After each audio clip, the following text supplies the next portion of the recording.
नमस्कार दोस्तों, मैं मिथुन सिंह स्वागत करता हूं आप सभी का दी एजुकेटर के प्लेटफॉर्म पे, जहां पे हम लोग टीचिंग एग्जामिनेशन की प्रिपरेशन करते हैं।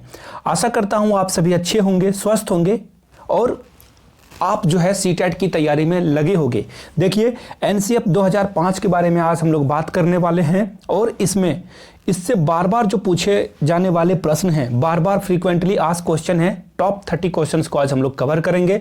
अगर आपने अभी तक हमारे चैनल को सब्सक्राइब नहीं किया है तो please do subscribe this channel and press the bell icon for the latest update. तो चलिए शुरू करते हैं आज की क्लास को। उससे पहले देखो, मैं आप लोगों से क्वेश्चन पूछना चाहता हूं। आप लोग एनसीएफ का फुल फॉर्म नीचे कमेंट सेक्शन में जरूर से जरूर बताएं।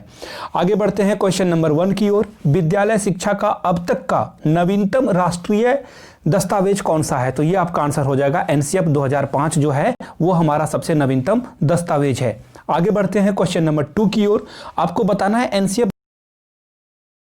के पहल के कारण आपको जो है देखने को मिला, यानी कि किसने कहा कि एनसीएफ 2005 तैयार करो? तो यह है हमारा मानव संसाधन विकास मंत्रालय, जो कि अब एक्चुअली ये वीडियो मैं 2021 में रिलीज कर रहा हूं, रिकॉर्ड कर रहा हूं, तब इस मंत्रालय का नाम बदलकर रख दिया गया है शिक्षा मंत्रालय। तो आप लोग देख लेना, शिक्षा मंत्रालय और मानव संसाधन मंत्रालय, पहले इसका नाम हुआ करता था, अब इसका नाम शिक्षा मंत्रालय हो चुका है।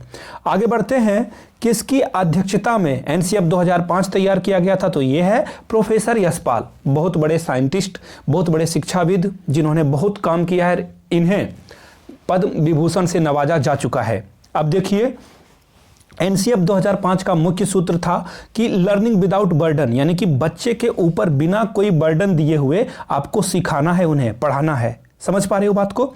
और अगर आपको इसकी पीडीएफ चाहिए तो आप हमारे कमेंट सेक्शन में देखना, वहां पे आपको मिलेगा एक लिंक टेलीग्राम चैनल का, वहां से आप जुड़ जाएं, वहां से आपको इसकी पीडीएफ मिल जाएगी। चलिए बढ़ते हैं अगले प्रश्न पे। अगला प्रश्न है, एनसीएफ 2005 का प्रारंभ किस निबंध से होता है? तो देखो, सभ्यता और प्रगति, जिसे लिखा है रविंद्रनाथ टैगोर ने। और रविंद्रनाथ टैगोर से आप लोग एक बात याद रखना, भारत के साहित्य में सबसे पहले नोबेल प्राइज इन्हीं को मिला है। देखता हूं, मैं थोड़ी सी आपकी जीके को टेस्ट करना चाहता हूं। आप लोग बताना कि वो कौन सा रचना थी, वो कौन सी रचना थी जिसके कारण रविंद्रनाथ टैगोर को मिला था नोबेल प्राइज। चलिए कमेंट करके बता देना, अगर आपने कमेंट किया तो मुझे अच्छा लगेगा। आगे बढ़ते हैं क्वेश्चन नंबर 6 में। एनसीएफ 2005 में किस पे बल दिया गया है? तो देखो, शिक्षा पे तो बल दिया गया है, लेकिन शांति के लिए शिक्षा, यानी कि पूरे विश्व में शांति हो, सभी एक दूसरे के साथ बिल्कुल सौहार्दपूर्वक रह पाए, यानी कि आपस में जो है एक अच्छी अंडरस्टैंडिंग डेवलप हो। आगे देख लेते हैं, एनसीएफ 2005 में क्या बताया गया है? तो देखो, सपनों के भारत को धरातल, यानी कि बताने की युक्ति। देखो मैं बताता हूं, इसे एक्सप्लेन करता हूं। सपनों के भारत का मतलब हुआ कि जो ड्रीम एपीजे अब्दुल कलाम ने या फिर बड़े बड़े साइंटिस्ट, हमारे जो शिक्षाविद हैं या फिर हमारे प्रधानमंत्रियों का था, उसको धरातल पे यानी कि जमीन पे उतारने के लिए ये एक नया जो है ड्राफ्ट बनाया गया था। आगे बढ़ते हैं क्वेश्चन नंबर 8 की ओर। एनसीएफ 2005 के अध्याय विद्यालय एवं कक्षा का वातावरण में क्या बताया गया है? देखिए, आप लोग बार बार इस चीज को याद रखना कि आपका, अगर मैं ये वीडियो रिकॉर्ड कर रहा हूं, अगर मेरे आसपास में बहुत सारा शोरगुल होगा तो वीडियो रिकॉर्ड नहीं हो पाएगी। समझ पा रहे हो मेरी बात को? यानी कि आपका वातावरण क्या होना चाहिए? बिल्कुल काम होना चाहिए, कंपोज होना चाहिए, तभी आप चीजों को अच्छे से कर पाओगे। तो सेम इसी तरह स्कूल में भी वातावरण शांत होना चाहिए, पढ़ने का एक वातावरण हो, भय का वातावरण नहीं हो। ऐसा नहीं कि शांति का मतलब भय, टीचर के डर से बच्चे चुप रहें, ये भी नहीं होना चाहिए। बढ़ते हैं अगले प्रश्न पे। आपको देखो बताना है, करिकुलम किस भाषा का शब्द है? तो देखो, ये लैटिन शब्द का है और करिकुलम का मतलब होता है मैदान का घोड़ा, आप लोग जानते ही हो। समझ पा रहे हो? आगे बढ़ते हैं। अब आपको बताना है कि एनसीएफ 2005, देखो एक्चुअली क्या है ना, एनसीएफ के साथ 2005 हमेशा अटैच रहती है, तो सोचने वाली बात ही नहीं है। ये 2005 में तैयार किया गया था, इसलिए इसका नाम देखो एनसीएफ 2005 रखा गया है। अब बढ़ते हैं क्वेश्चन नंबर 11 की ओर। एनसीएफ 2005 में सामाजिक अध्ययन में कौन से मुद्दों को शामिल करने की अनुशंसा की गई थी? इसमें की गई थी लैंगिक और स्वास्थ्य संबंधी मुद्दों को भी इसमें शामिल करने की अनुशंसा की गई थी। और देखना आप लोग, बहुत सारा आप लोगों ने देखा होगा जेंडर बायस को लेकर चैप्टर है। अब ये इसे गीगाबाइट मत पढ़ लेना आप, जेंडर बायस है ना, जेंडर बायस जहां पे लड़के और लड़कियों को क्या है एक समान रखा गया है, एक ही जगह एक ही दृष्टि से दोनों को देखा जाएगा बिना किसी बायस के, यानी कि पूर्वाग्रह आपको नहीं होना है, लिंग पूर्वाग्रह से आपको बचना है। आगे बढ़ते हैं क्वेश्चन नंबर 12 की ओर। एनसीईआरटी 2005 की कार्यशाला कहां पे आयोजित की गई है? तो देखो एनसीईआरटी का जो भवन है नई दिल्ली में, वहां पे ये आयोजित किया गया था। यशपाल शर्मा समिति में कुल कितने लोग थे? तो देखो यहां से आप देख सकते हो 38 लोग यहां पे मौजूद थे। पाठ्यक्रम निर्माण की आवश्यकता क्यों होती है? तो देखो शिक्षा के उद्देश्य की प्राप्ति के लिए समय समय पे शिक्षा का उद्देश्य बदलता रहता है, जिसके कारण आपको पाठ्यक्रम में क्या करना होता है, बदलाव करने की जरूरत होती है। और एनसीईआरटी में देखो ये बार बार प्रश्न एग्जाम में भी आते हैं और आपने बीएड में भी इसे देखा होगा। देखो त्रिभाषा यानी कि ट्राई लैंग्वेज फॉर्मूला, ट्राई मतलब क्या होता है, तीन यानी कि 3 लैंग्वेज को, पहला जो बच्चा अपने घर में बोलता है यानी कि मातृभाषा, और दूसरा जो है उसे अगर वो हिंदी भाषी में पैदा हुआ है तो हिंदी बोलेगा, और या फिर आगे चल के वो क्या करेगा, एक तीसरा लैंग्वेज जो होगा वो इंग्लिश को एक्वायर करेगा, इंग्लिश सीखेगा, है ना। अगर अब मैं आपको थोड़ी सी और डिटेलिंग में बता देता हूं, अगर कोई साउथ में पैदा हुआ है तो वो तमिल या फिर तेलुगु, पहला उसका मातृभाषा ये हो जाएगा। दूसरा भाषा जो है देखो तमिलनाडु में इंग्लिश लोग बोलते हैं, हिंदी वहां पे इम्पोज्ड है, हिंदी वहां पे लोग ज़्यादा सहज नहीं है उस लेकर, लेकिन आपको आंध्रा और तेलंगाना में आपको दूसरा लैंग्वेज जो है यहाँ पे मिल जाएगा हिंदी, और तीसरा लैंग्वेज जो है आप इसे इंग्लिश वहां पे देख सकते हो। तो ये बातें थी, साउथ इंडिया में अलग अलग जगहों पे अलग अलग चीज़ें हैं। अब देखिए अगला क्वेश्चन आपके सामने ये रहा, एक्चुअली ये हो चुका है, आगे बढ़ते हैं। प्रथम भाषा द्वितीय भाषा और तृतीय भाषा से क्या संबंध है? देखो एक्चुअली क्या है ना कि प्रथम भाषा हिंदी को रख दिया गया है, द्वितीय भाषा अंग्रेजी को, और तृतीय भाषा जो स्थानीय भाषा है उसे। तो देखो एक बात मैं आपको बता दूं, एक्चुअली ये होता क्या है ना कि हर जगह पे अलग अलग होती है, आप इसे बिल्कुल सीक्वेंस में मत मान लेना, हर जगह की अलग अलग रिक्वायरमेंट होती है, जिसके कारण ये प्रथम और द्वितीय और तृतीय भाषा बदलते रहती है। अब देखिए एनसीईआरटी 2005 में सुझाव दिया गया कि सूचना को क्या माननीय से बचा जाए? जी हां, इसे ज्ञान से बचाया जा सकता है ना। आगे बढ़ते हैं। अब देखो एनसीईआरटी 2005 का क्या सूत्र था, किस प्रयोग को लेकर बताया गया था? देखो ज्ञात से अज्ञात की ओर, है ना, यानी कि जो चीजें बच्चे को पहले से पता है उससे आगे बढ़ा जाए। अगर मैं एक छोटा सा एग्जांपल दूं कि लोहे में जंग का लगना, आप जो है इसे आप इसका केमिकल रिएक्शन बच्चों को पढ़ाने लगे तो क्या होगा, बच्चा बोर हो जाएगा, उसे कुछ भी नहीं पता चलेगा। लेकिन अगर आपने उसे बताया कि देखो बार बार पानी के संपर्क में आने से, उसके टच में आने से लोहा यानी कि आयरन जो आपका रॉड है वो क्या हो जाएगा, जंग लग जाएगा उसमें, है ना। तो बच्चा जो है आसपास वो चीज को देखेगा और समझ पाएगा, यानी कि बच्चे को हम लोग क्या करते हैं, ज्ञात से अज्ञात की ओर लेके जाते हैं और मूर्त से अमूर्त की ओर लेकर जाते हैं। अब देखो मूर्त का मतलब क्या होता है, मूर्त को आप मूर्ति से समझ लो, यानी कि जिसे आप देख सकते हो, समझ सकते हो, और अमूर्त जिसे आप नहीं देख सकते हो और नहीं समझ सकते हो लेकिन देख नहीं सकते हो। समझ पा रहे हो? आगे बढ़ते हैं। एनसीईआरटी 2005 के अनुसार मार्गदर्शक सिद्धांत में निहितार्थ है, किस चीज का निहितार्थ है? देखो जो भी ज्ञान आप क्लासरूम में पाते हो वो बाहर के लाइफ से आपको कनेक्ट करना होगा।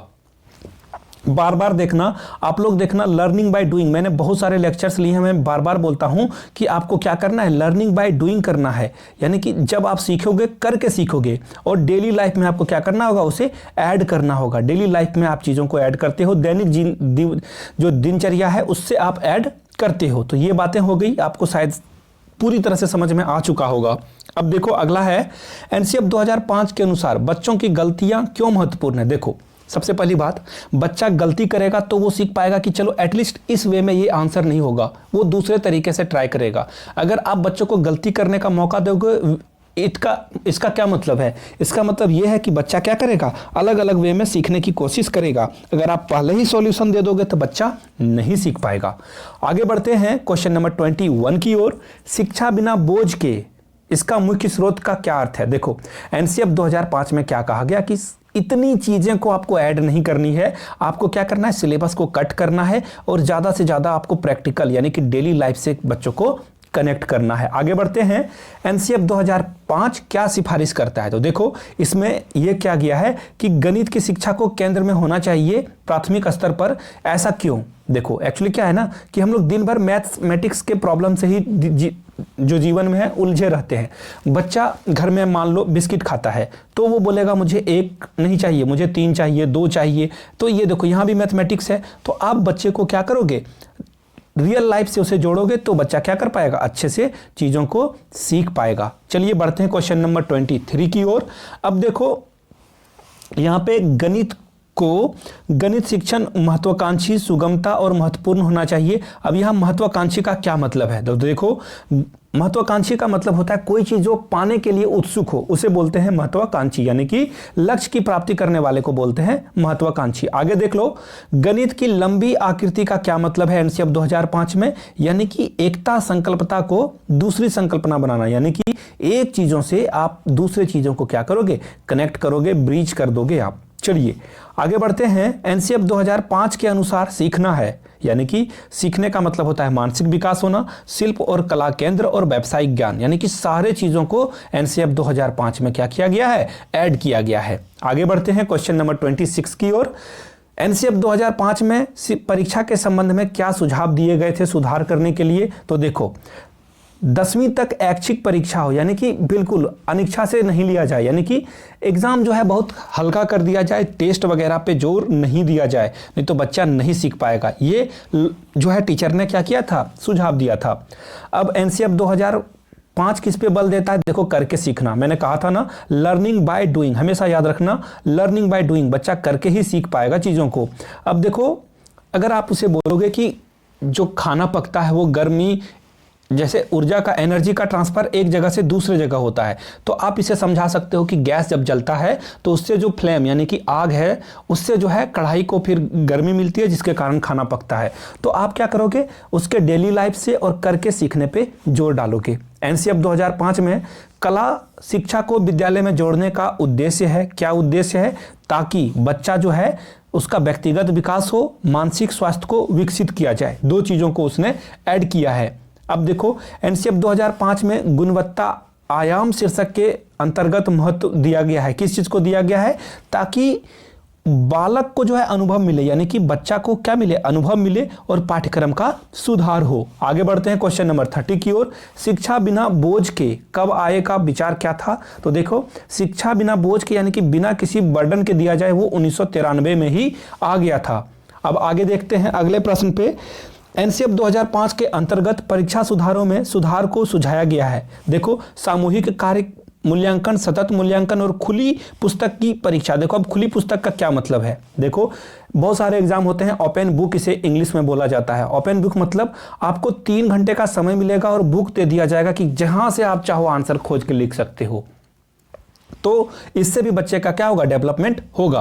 अगर आप लोग को सीडीपी की नोट्स चाहिए, अगर आपको मेरे पढ़ाने का तरीका आपको अच्छा लगता है तो ये रहा मेरा फोन पे का नंबर। आपको 50 रुपए का ट्रांजैक्शन करना है और मैं आपको 10 टॉपिक्स जो इंपॉर्टेंट हैं रीट एग्जाम को लेकर मैं आपको दे दूंगा। आप बहुत अच्छा कर पाओगे एग्जाम में, ये मेरा आपको गारंटी है। बहुत सारे बच्चों ने नोट्स ले लिया है, अगर आपने अभी तक नहीं लिया है तो आपको ये व्हाट्सएप नंबर भी है, फोन पे करके आप इसे व्हाट्सएप पे सेंड कर सकते हो उस ट्रांजैक्शन को।